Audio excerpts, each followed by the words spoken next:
नमस्कार, मैं हूं शरद द्विवेदी। मुकेश अंबानी को नामचीन उद्योगपति देश और दुनिया के सुप्रीम कोर्ट से बड़ा झटका लगा है। सुप्रीम कोर्ट ने फ्यूचर रिटेल और रिलायंस रिटेल डील मामले में अमेजन के पक्ष में फैसला सुनाया है। कोर्ट ने रिलायंस फ्यूचर रिटेल पर उसकी जो डील है उस पर रोक लगा दी है। इससे रिलायंस और बिग बाजार के बीच डील रुक गई है।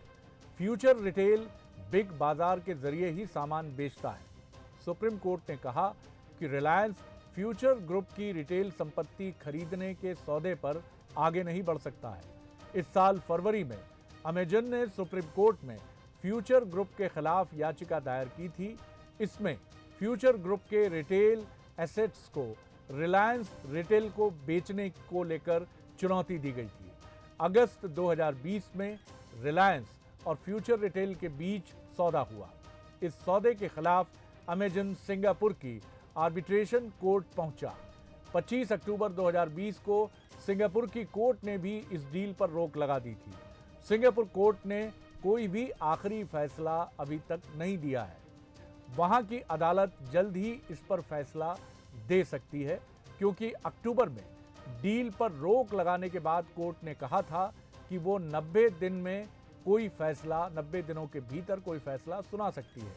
चूंकि ये रोक सिंगापुर की कोर्ट ने लगाई थी, इसलिए रिलायंस और फ्यूचर इस आदेश को मानने के लिए बाध्य नहीं थे। यही वजह थी कि सिंगापुर की कोर्ट का आदेश लागू करवाने के लिए अमेजन को सुप्रीम कोर्ट में अपील करनी पड़ी। तो ये बड़ा मामला, जिसमें देश के लीडिंग इंडस्ट्रियल हाउस को सुप्रीम कोर्ट से एक झटका लगा है, एक इंपॉर्टेंट डील के इशू को लेकर। चलिए अब उद्योग जगत से खेल के मैदान की तरफ रुख करते हैं। केंद्र सरकार ने खेल से जुड़ा बड़ा फैसला लिया है। राजीव गांधी खेल रत्न पुरस्कार का नाम बदलकर मेजर ध्यानचंद खेल रत्न अवार्ड कर दिया गया है, जिसका ऐलान करते हुए प्रधानमंत्री ने कहा कि ये अवार्ड हमारे देश की जनता की भावनाओं का सम्मान करेगा। मोदी ने कहा कि ध्यानचंद भारत के पहले खिलाड़ी थे जो देश के लिए सम्मान और गर्व लाए। देश में खेल का सर्वोच्च पुरस्कार उनके नाम पर रखा जाना ही उचित है। मेजर ध्यानचंद ने 20 साल के अपने खेल करियर में 1000 गोल किए। बता दें कि राजीव गांधी खेल रत्न पुरस्कार भारतीय खेलों का सर्वोच्च पुरस्कार है। सरकार ने 1991-92 में इस पुरस्कार की शुरुआत की थी। इसे जीतने वाले खिलाड़ी को प्रशस्ति पत्र, अवार्ड और 25 लाख रुपए की राशि दी जाती है। सबसे पहला खेल रत्न पुरस्कार पहले भारतीय ग्रैंड मास्टर विश्वनाथन आनंद को दिया गया था। अब तक 45 खिलाड़ी इस अवार्ड से नवाजे जा चुके हैं। तो मेजर ध्यानचंद हॉकी के जादूगर, जिनकी हॉकी की कलाकारी को मैदान में देखकर हिटलर भी अचंभित हो गए थे और उन्होंने पूछा था कि ये व्यक्ति कोई गड़बड़ी तो नहीं करता, चुंबक वगैरह तो नहीं है उनकी हॉकी में। 29 अगस्त 1905 को जन्म हुआ प्रयागराज में। 1922 से 1926 के बीच आर्मी और फिर ओलंपिक में हॉकी की टीम को 3 गोल्ड मेडल। ध्यानचंद ने आखिरी अंतर्राष्ट्रीय मैच 1948-1948 में खेला। 1000 से ज्यादा गोल किए। गेंद उनके पास आई तो गोल पोस्ट तक पहुंचना लाजिमी। 56 में पद्म भूषण पुरस्कार। नेशनल स्पोर्ट्स डे के रूप में मनाया जाता है जन्मदिन। ग्वालियर से गहरा नाता। हॉकी के दुनिया के सर्वश्रेष्ठ खिलाड़ियों में गिनती मेजर ध्यानचंद की। जिस तरह से फुटबॉल के जादूगर पेले कहे जाते हैं, हॉकी के जादूगर मेजर ध्यानचंद।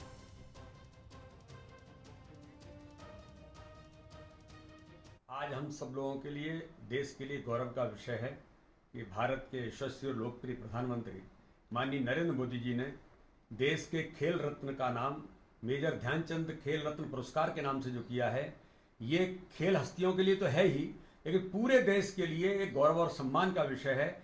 उन खिलाड़ियों का सम्मान माननीय प्रधानमंत्री ने किया है जो 41 साल बाद हॉकी के अंदर आज ओलंपिक में हम पदक जीत करके आए हैं।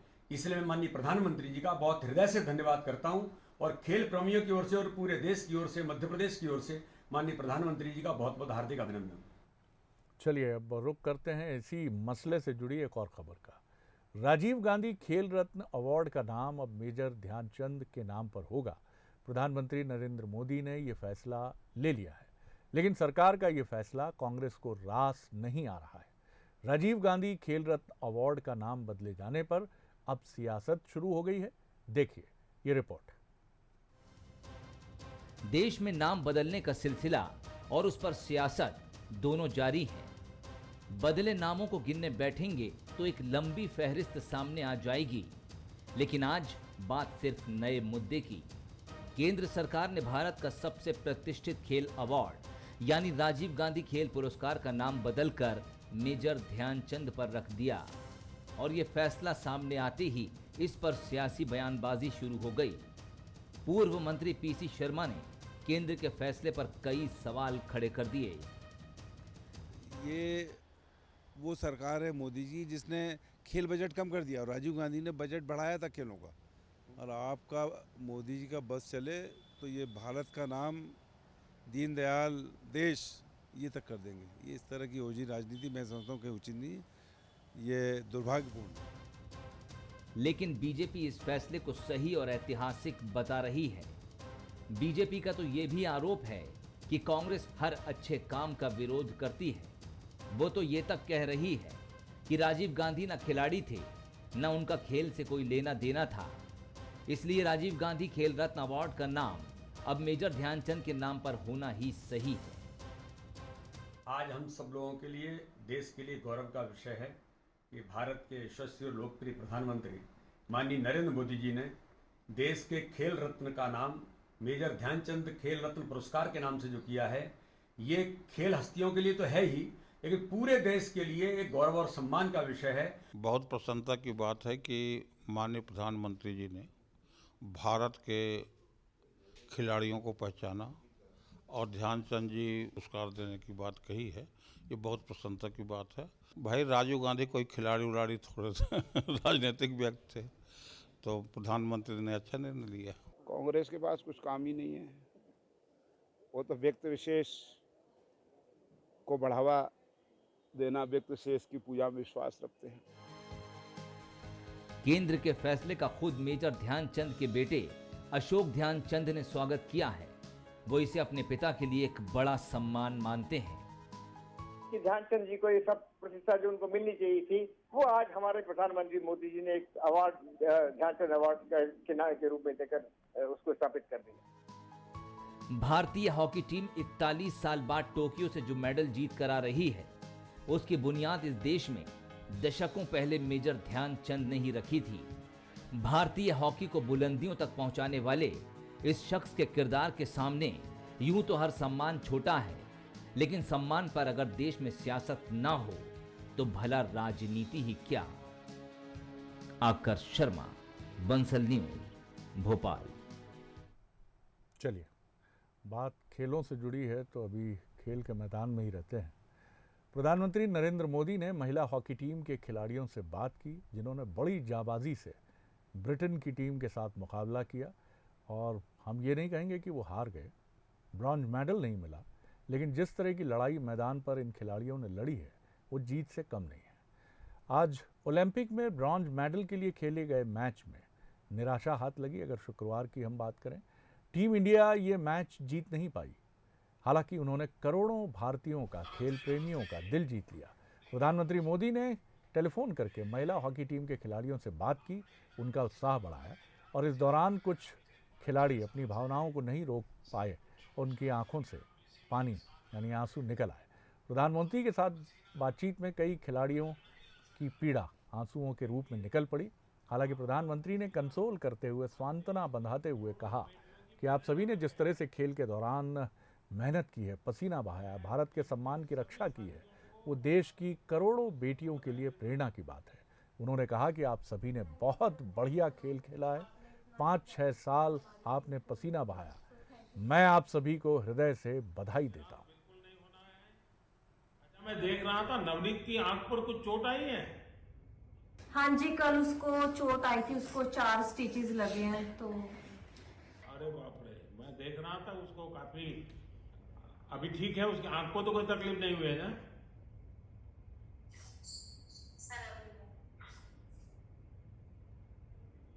और वंदना वगैरह सब बहुत बढ़िया किए आपने। और सलीमा के तो सबको लगा है कि भाई सलीमा तो बहुत कमाल कर देती। हाँ।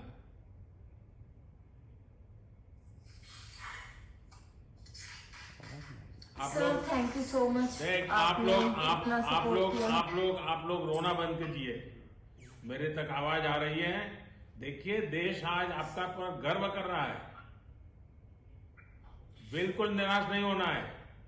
और कितने दशकों के बाद हॉकी भारत की पहचान फिर से एक बार पुनर्जीवित हो रही है, आपके लोगों की मेहनत से हो रही है।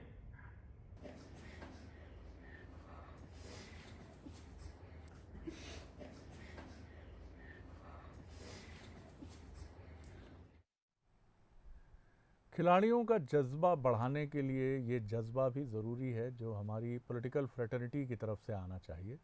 प्रधानमंत्री ने ये मोर्चा ओलंपिक शुरू होने के पहले से संभाला है और अभी तक वो बदस्तूर अपना ये दायित्व निभा रहे हैं, खिलाड़ियों से बात कर रहे हैं, उनका हौसला बढ़ा रहे हैं और ये बहुत अच्छी बात है।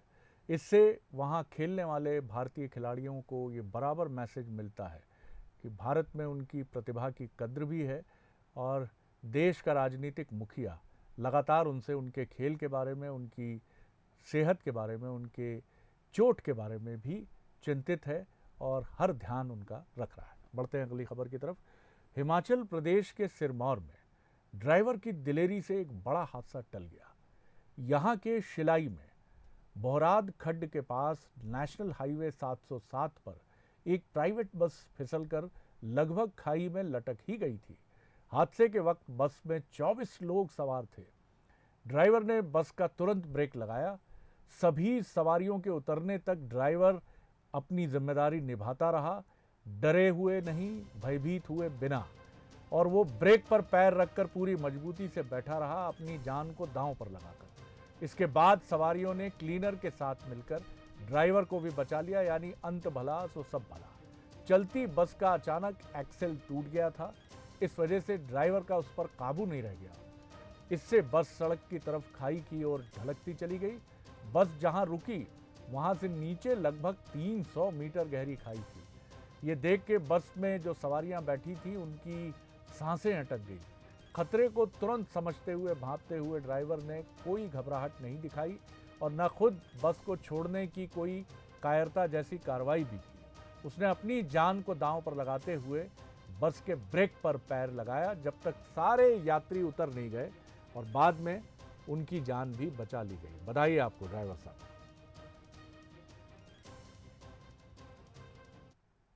अब रुक करते हैं बाढ़ की तरफ, जो मध्य प्रदेश के ग्वालियर चंबल रीजन में तबाही मचा रही है। और ये ज़रूर शुक्र और ईश्वर का धन्यवाद कि बीते कुछ समय में बाढ़ का ये प्रकोप इसलिए थमा है कि बारिश का क्रम रुका है और मौसम खुलता हुआ दिख रहा है। ये सिलसिला बना रहेगा तो बहुत फ़ायदा होगा, क्योंकि लोगों तक न सिर्फ उन्हें बचाया जा सकेगा बल्कि जो भी मदद है वो भी और तेज़ की जा सकेगी। मध्य प्रदेश में बाढ़ के हालात को देखते हुए कैबिनेट में कई अहम निर्णय हुए हैं। आपदा के हालात को देखते हुए बुलाई गई इस विशेष कैबिनेट की बैठक में मुख्यमंत्री शिवराज सिंह चौहान ने निर्देश दिए कि तात्कालिक सहायता के रूप में प्रभावितों को 50 किलो राशन दिया जाएगा। इसके साथ ही मुख्यमंत्री ने आपदा से निपटने के लिए एक टास्क फोर्स बनाने के भी निर्देश दिए। इस टास्क फोर्स में 11 विभागों को शामिल किया जाएगा। बैठक के बाद मुख्यमंत्री शिवराज सिंह चौहान ने कहा कि जैसे ही परिस्थितियां सामान्य होंगी, नुकसान का सर्वे शुरू किया जाएगा। तो ये महत्वपूर्ण खबर बाढ़ से जुड़ी हुई। प्रधानमंत्री गरीब कल्याण अन्न योजना का कार्यक्रम, इन जिलों में हम केवल ये वितरण करेंगे और हम कोशिश ये करेंगे कि वो 10 किलो के साथ 50 किलो और दे दें उनको। वहाँ कोई वैसा कार्यक्रम नहीं करेंगे हम बहुत समारोह पूर्वक, जहाँ प्रभावित इलाका है वैसा नहीं करना है, लेकिन अनाज तो बांटना ही है हमको। बाकी जिलों में सब जगह कार्यक्रम होगा ही, लेकिन वहाँ अनाज वितरित करना और उसमें हम 50 kg ऐड कर दें राहत के कामों के लिए, पुनर्वास के कामों के लिए। और इंफ्रास्ट्रक्चर अधोसंरचना को फिर से खड़ा करने बनाने के लिए एक टास्क फोर्स बना रहा हूं।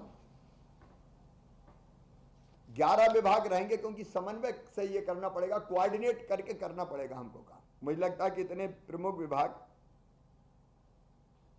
के मंत्रीगण और प्रमुख सचिव और एसीएस, इनकी ये कमेटी होगी।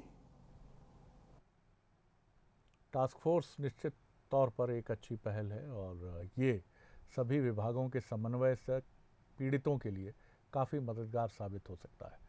अब चलिए बात करते हैं मध्य प्रदेश विधानसभा के मानसून सत्र की। 9 अगस्त से यानी 3 दिनों बाद सोमवार से मध्य प्रदेश विधानसभा का मानसून सत्र शुरू होने जा रहा है। सत्र 12 अगस्त तक चलेगा।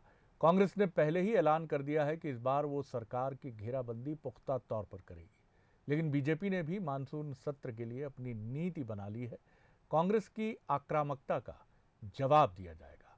क्या कांग्रेस के अंतर्कलह का, कथित अंतर्कलह का इस बार भी बीजेपी को फायदा मिलेगा या इस बार कांग्रेस बदले हुए रूप में नजर आएगी? देखिए ये खास रिपोर्ट। 9 अगस्त को एमपी सरकार की पूरी तैयारी, विधानसभा सत्र के लिए बन गई रणनीति, कांग्रेस की आक्रामकता को मिलेगा जवाब, एकजुट घेराबंदी पर बीजेपी करेगी प्रहार। सत्र की व्यवस्था जो है पूरी तरह से सुचारू चले और सुरक्षित ढंग से माननीय सदस्य उसमें भाग ले सकें, इसीलिए माननीय अध्यक्ष ने निर्देश दिए हैं कि सभी माननीय सदस्य वैक्सीन जिन्होंने नहीं लगवाई है वो लगवा के आएंगे और अगर लगवाई है तो आपको उसको प्रमाण बताते जाएंगे। इसीलिए विशेष हमने यहाँ वैक्सीनेशन केंद्र भी रखा है माननीय सदस्यों के लिए विधानसभा परिसर में सत्र के दौरान, कि यदि किसी माननीय सदस्य का मान लीजिए दूसरा डोज ड्यू है या उन्होंने किसी कारण से नहीं लगवा पाए हैं तो वो यहाँ लगवा लेंगे। इस बार मध्य प्रदेश विधानसभा में बिना वैक्सीन किसी को भी एंट्री नहीं मिलेगी। कोरोना के बीच हो रहे इस मानसून सत्र में सभी विधायकों में ये नवाचार दिखेगा तो वैक्सीनेटेड विधायकों का हंगामा भी सदन में दिखाई पड़ सकता है, क्योंकि इस बार कांग्रेस ने सरकार की घेराबंदी का मन बनाया है।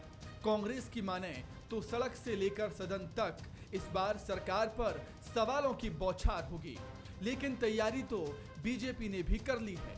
कहीं ऐसा तो नहीं कि इस बार कांग्रेस का प्लान धरा का धरा रह जाए, क्योंकि पिछली बार तो ट्रैक्टर रैली होनी थी, लेकिन असली ट्रैक्टर की जगह खिलौने ने ले ली थी।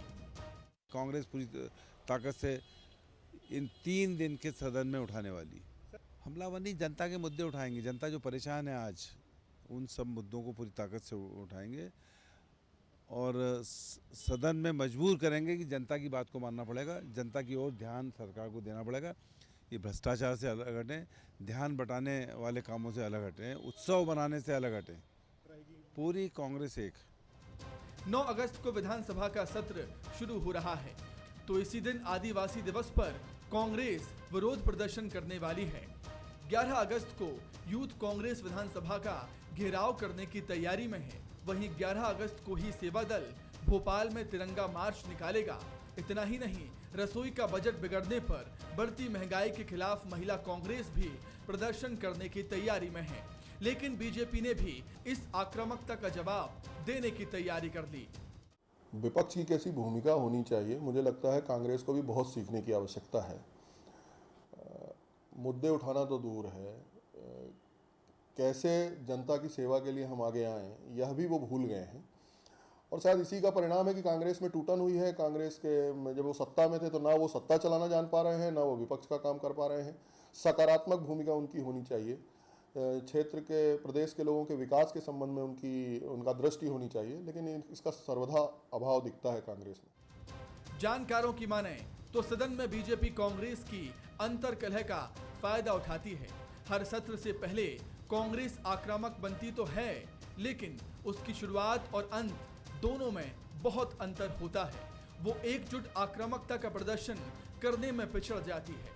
कांग्रेस ने प्रदर्शन को लेकर तारीख तो बता दी है, लेकिन मजबूत रणनीति की झलक अभी भी दिखनी बाकी है। बाढ़ प्रभावितों को लेकर अभी जिस तरह से सरकार एक्टिव दिखी है, उससे भी विपक्ष की कथनी और करनी की झलक मिलती है। Bureau report, Bansal news.